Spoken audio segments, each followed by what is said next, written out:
উম্মে সালামা রাদিয়াল্লাহু তাআলা আনহা তার স্বামী যখন ইন্তেকাল করলো, তখন সাহাবীরা বলল, আপনি এই দোয়াটা আমল করেন, যা হারিয়েছেন তার চেয়ে উত্তম জিনিস আপনি পেয়ে যাবেন। সুবহানাল্লাহ।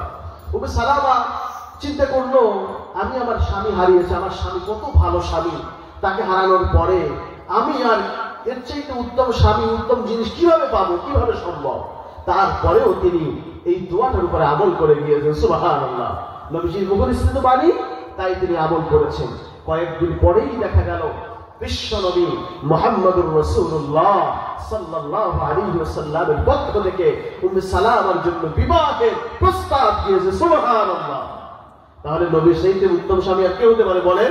আপনারা অবশ্যই বিপদ এবং মুসিবতে যখন পড়বেন, ধৈর্য ধারণ করবেন এবং এই দোয়াটা পড়বেন। দোয়াটা হিসনুল মুসলিমের মধ্যে এই দোয়াটি পেয়ে যাবেন। আর ইয়াং যারা আছো তারা প্লে স্টোরে, অ্যাপল স্টোরে হিসনুল মুসলিম লিখে সার্চ করলে একটা অ্যাপস চলে আসবে, ওই অ্যাপসটা ডাউনলোড করলে ওর মধ্যে এই দোয়াটা পাওয়া যাবে।